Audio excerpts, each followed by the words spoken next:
Today we're doing a review, not just any review, a long-term review of the Aer Go Pack 2.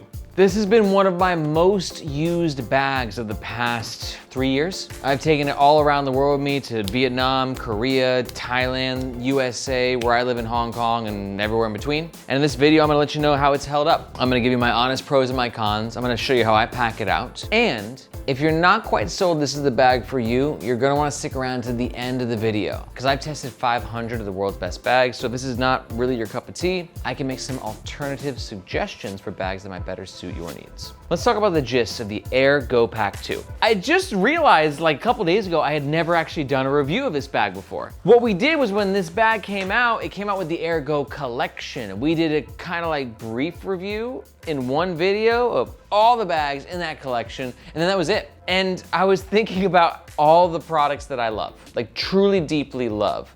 And I was thinking about how this bag is on the list, and I was like, I actually don't have a review of it. So that's what we're gonna do today. But although I am a fan of it, it's definitely not gonna be great for everyone. There's some big cons of this bag you gotta know about as well. Let's start by talking about some of the top features. The bag is incredibly lightweight and malleable. We've got a quick access front pocket that's secured via magnet. 2 side pockets, AKA water bottle pockets. Quick access top pocket. Panel access to the main compartment with a bit of organization, and a harness system of shoulder straps and back panel that I have a lot of things to say about.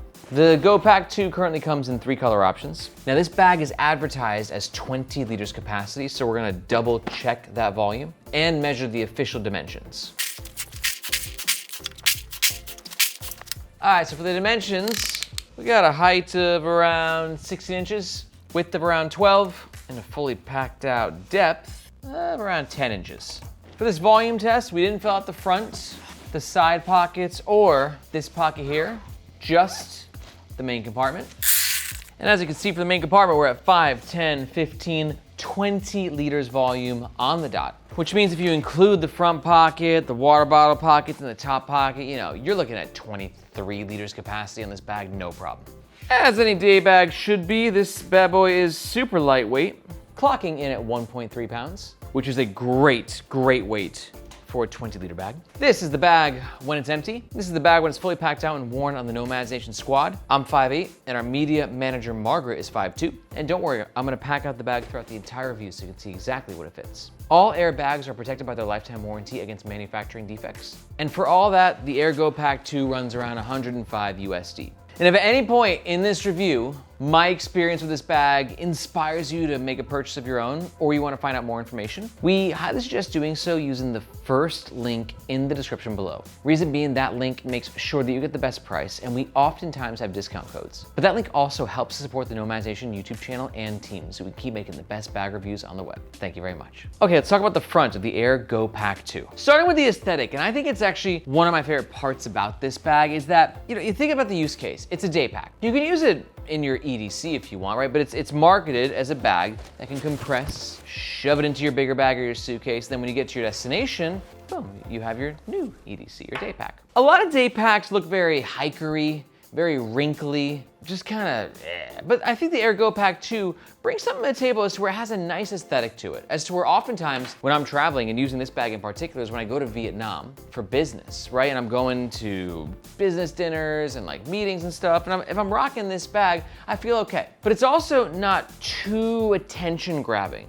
It's not too like formal as to where if you're in a, country that's a little bit rougher around the edges, you're gonna be worried about, getting your shit jacked. And one thing that's contributing to that kind of professional but kind of casual-ish aesthetic is the fabric used on this bag, which is a crinkle nylon. I don't know how I feel about this fabric. I think that I like it. I love how malleable it is. Like, it's so loosey-goosey, and that's what you need in a packable day pack, right? Like, this is totally different territory for Aer. Aer is known for their City Pack Pro and their Travel Pack 3, which are like rigid boxes. Like, you can't collapse them, or they're not malleable. So this is just like a completely different Aer experience. And that crinkle nylon's everything to do with that, but it isn't like the best fabric when it comes to weather resistance. I've gotten in a few rainstorms in Vietnam. We got some, not like leakage going on, but you know, it's not like a polyester. And also, it can just get a little beat up looking sometimes. But having said that, I'm a fan. I think it's one of the things that makes the bag so unique, so interesting. It serves the functional use case of it needing to be foldable and malleable while still looking cool. What do you think though? Like, is the fabric choice something you're digging, or do you wish they would have gone with something a little bit different? Let me know your thoughts on the crinkle nylon of the Go Pack 2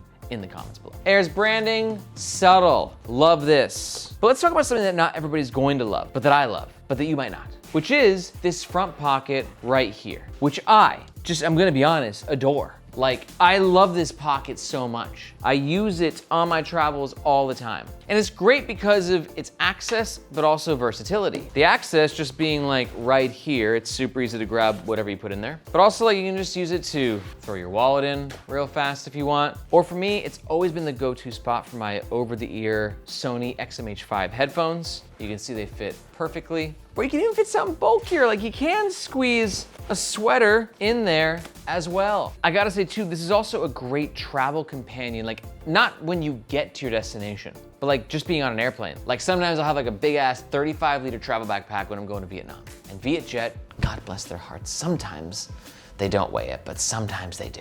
And sometimes the bag is able to fly, and sometimes it's over the limit and they force me to check it. And if that's the case, I take this out and then I'm flying with this bag. And that's a few more reasons why I love it, which we'll get into a bit more detail in the next section. But also just when you're traveling on an airplane, this pocket is freaking awesome. But having said that, I also think that a lot of people are gonna have a problem with this pocket because when I'm at Vietnam, for instance, and I'm on the back of a Grab on a motorbike, this pocket is just prime for being destroyed by weather, right? So like if you are in a rainstorm, whatever's in this pocket is going to get killed, and it's also just gonna like create a little pool. So your wallet, if it's in that pocket in a rainstorm, it's gonna have a little wallet pool party. Which on a hot summer day could be nice, but you know, I understand why that's not gonna be everyone's cup of tea. And Aer didn't make any drainage holes that I'm aware of. Might be a good idea for the Go Pack 3, but ultimately for me, like I'm not highly technical with that. Like it's not a big deal to me. Moving on, let's talk about the middle of the Aer Go Pack 2. Starting with the side pockets, for me, again, these are nice to have. I would have maybe preferred only one though. And reason being is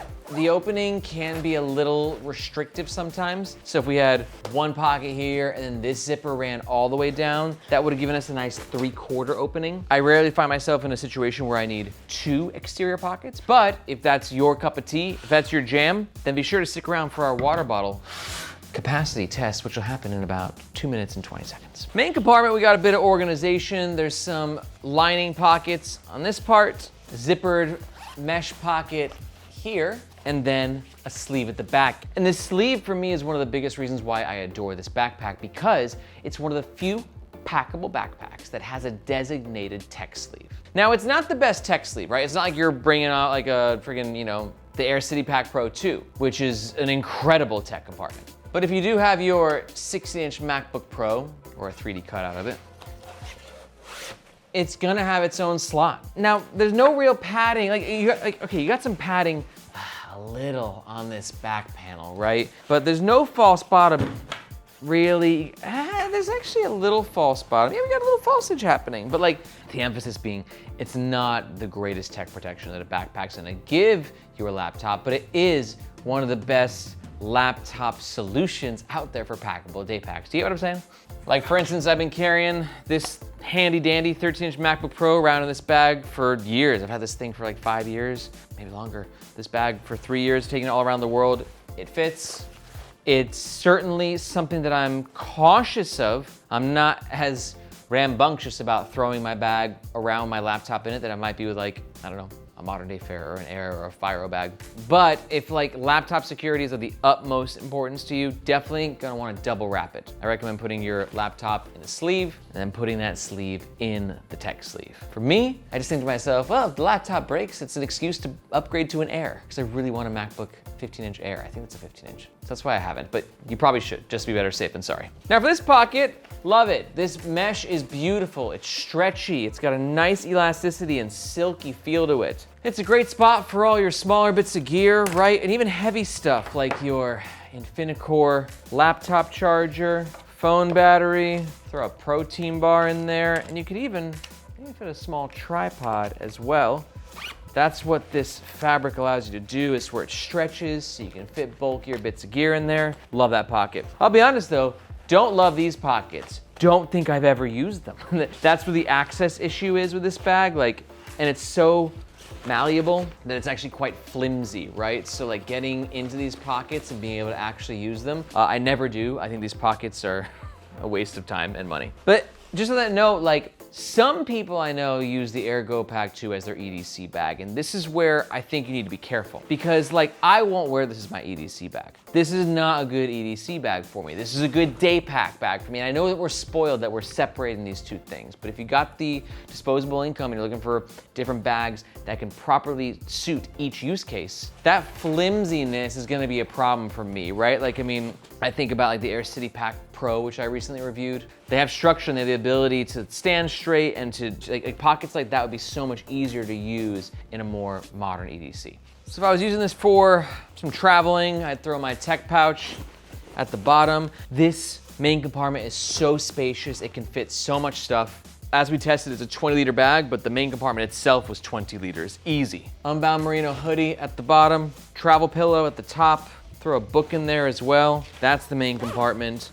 Let's test out the water bottle holders. 1 liter Yeti, perfection, 24-ounce Columbia. Also, these pockets are great on your day pack, whether it's for umbrellas, whether it's for water bottles, just throwing your keys in there. Like I said, I wish that they would have taken one out and made a bit wider opening into the main compartment, but overall, they are very well designed water bottle holders. Last note on the middle, another feature that I'm quite crazy about with this bag is the quick access top pocket. And I love how big this pocket is. A lot of bags, let's think the reworked Toshi. It's got a top pocket, but it's just a little guy, right? You're just barely getting your sunglasses in there. But Aer was like, no, we're gonna make this the biggest freaking top pocket ever.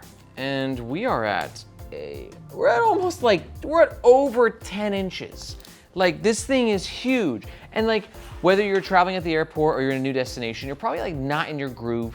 You don't have your routine perfectly set up. So that's when pockets like this are just incredible, because it's just like a pocket dump, right? Whether it's your passport and your boarding pass because you're going through security, or you just want to throw your AirPods or your sunglasses in there, this pocket has the width and the depth to hold all of the above. Low key, one of the best features on this bag.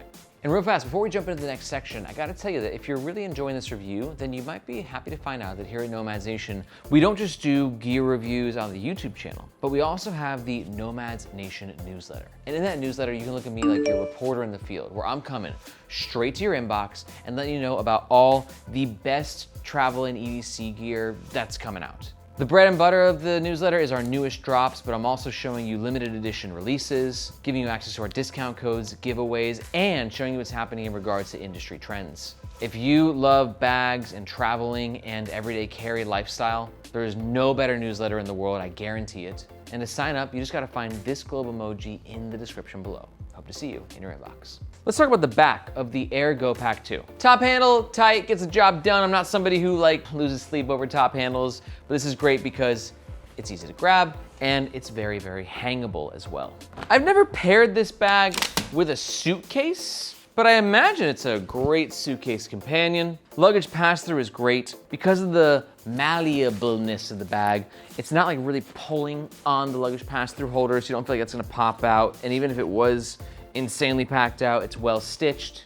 It's not the tightest package, right, because of the looseness of the fabric. But overall, if you're rocking this on top of this, yeah, that's gonna be a hell of a 1-2 punch. But let's talk about what's, in my opinion, the star of the show, which is saying a lot because I know that I've been a bit of a fanboy of this pack. But I can easily say it's my favorite Aer product, which is saying a lot. This is my favorite Aer product. I've reviewed and used all of them, but this is just the one that I keep going back to. And it's because of these shoulder straps. Now, like I said, if this was an EDC bag, I wouldn't be that jazzed up about it. I would actually be disappointed. I'd be like, that's not enough padding and comfort on my shoulder straps. But this is not my EDC. Because an EDC, a real EDC that I'll use day to day here in Hong Kong, is gonna be a very thick, chunky backpack that I'm not gonna fit into a 35-liter backpack. But this is a day pack, right? And for a day pack, the comfort of these shoulder straps is unmatched, in my experience. If you have tested a day pack that has better or more well-padded shoulder straps than this, please tell me.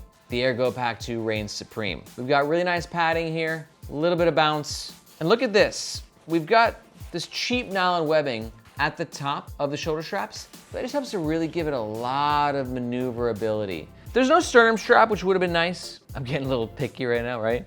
But we do have dangle stoppers right here, keeping no dangle Dan a happy camper. And you also got a D-ring on one of the shoulder straps so you can attach things externally on your bag, something I can confidently say I've done this many times in the 3 years I've used this. But also, herein lies one of the cons with this bag.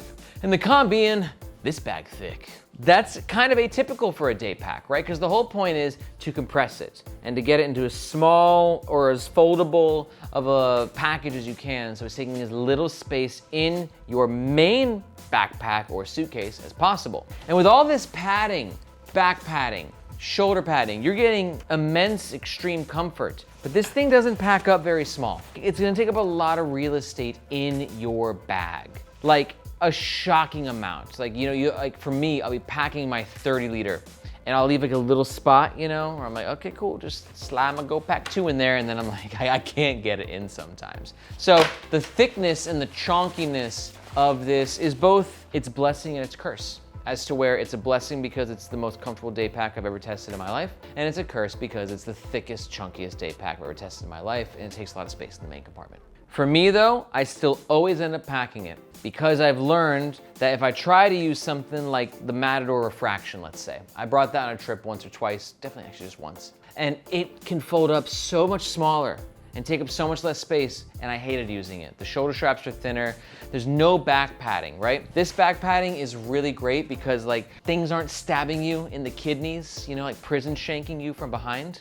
And that was more important to me than packing 1 or 2 extra things in the bag for my trip. So that's kind of the trade-off. If you have like a 50-liter bag, you'll be fine, but for me, I'll travel with like a 30-liter bag for most trips, 35 max. And that means that I gotta maybe leave 1 or 2 things at home that I maybe would have wanted taken. And that's ultimately what you gotta pick when it comes to the Aer Go Pack 2. Let's talk about the overall pros and the cons of the Aer Go Pack 2.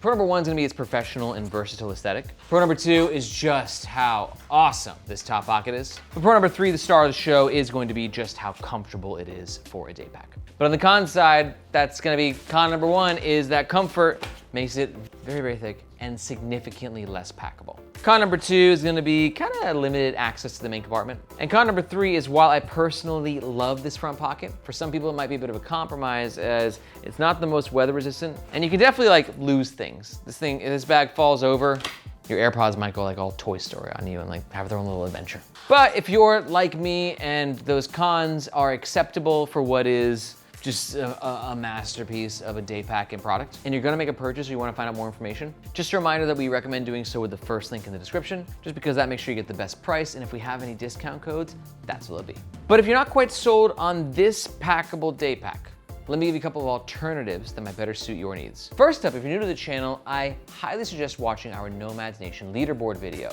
This is where myself and the whole Nomads Nation squad, we get together and talk about our favorite bags in different bag categories. We don't talk about day packs specifically, but there's just so much bag conversation happening that it gives you a really good idea of what the best options on the market are. I've gone ahead and linked that above. But if we're really close to the Go Pack, you wanna see a couple other options, you wanna check out these 2. Alternative number 1 is gonna be the Waterfield Packable Backpack. This is a great pick for you if, like me, you're doing a lot of business travel and you want a packable day pack that looks really fresh and clean. So when you're going to those business meetings, you're looking fresh and clean, but it just packs down a bit better. It's not as comfortable, but it's got less chunk to it for sure. And alternative number 2 is going to be the Matador Refraction backpack. Great pick for you if you see the value in the comfort, but you need space. And this big old thing ain't gonna make the cut. The Refraction packs down so small, and while still being a pretty comfortable and efficient wear when you actually get to your destination. This is the thing with bags, everything's a trade-off. If you want more comfort, you're gonna sacrifice here. If you want more packability, you're gonna sacrifice there. So all 3 of these bags are pretty awesome in their own ways. You just gotta figure out which compromises you're willing to make. And to learn more about the alternatives, just go ahead and watch these videos right here. If you got any questions about any bags, be sure to let me know in the comments below or in the Nomads Nation subreddit. Thank you so much for watching. I'm Aaron, this is Nomads Nation, and we'll catch you next time.